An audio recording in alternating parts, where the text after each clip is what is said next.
గతేడాది 'జవాన్' సినిమాతో black buster hit అందుకుంది హీరోయిన్ నయనతార. ఆ తర్వాత తమిళంలో పలు చిత్రాల్లో నటించింది. ఈ మధ్య కాలంలో నయన్ పేరు ఎక్కువగా వార్తల్లో వినిపిస్తున్న సంగతి తెలిసిందే. ధనుష్తో గొడవ, డాక్యుమెంటరీ వివాదంతో ఆమె పేరు నిత్యం తెరపైకి వచ్చింది.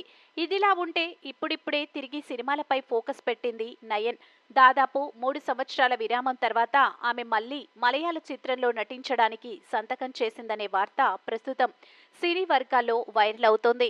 మలయాళ సూపర్ స్టార్ మోహన్ లాల్ మమ్ముట్టి ప్రధాన పాత్రలో మహేష్ నారాయణన్ దర్శకత్వంలో ఓ సినిమా వస్తుంది.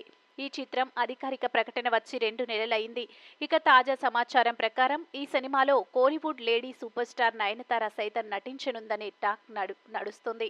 ఈ చిత్రానికి తాత్కాలికంగా ఎంఎంఎంఎన్ అనే పేరు పెట్టారు. 2008 చిత్రం 2020 తర్వాత దాదాపు 16 సంవత్సరాల విరామం తర్వాత మోహన్ లాల్ మమ్ముట్టి ప్రధాన పాత్రలో కలిసి కనిపించనున్న చిత్రం ఇది. ఆదివారం చిత్ర నిర్మాణ సంస్థ ఆండో జోసెఫ్ ఫిలిం కంపెనీ నటి నయనతార షూటింగ్ సైట్కు వస్తున్న వీడియో రికార్డింగ్ విడుదల చేసింది. దీంతో ఈ సినిమాలో ఆమె నటించనున్నట్లు అధికారికంగా ప్రకటించారు.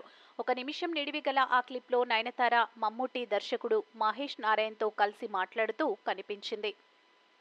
2016లో వచ్చిన 'పుతియా నియమం' సినిమా తర్వాత నయనతార, మమ్ముట్టి ఈ సినిమా కోసం తిరిగి కలిశారు. వీరిద్దరూ గతంలో 'భాస్కర్ ది రాస్కెల్', 'రప్పకల్', 'దస్సరక వీరన్' వంటి చిత్రాల్లో కలిసి నటించారు. ఈ చిత్రంలో మోహన్ లాల్, మమ్ముట్టి, నయనతారలతో పాటు నటులు ఫహద్ ఫాజిల్, కుంచాకో బోబన్ కూడా ముఖ్యమైన పాత్రలో నటిస్తున్నారు.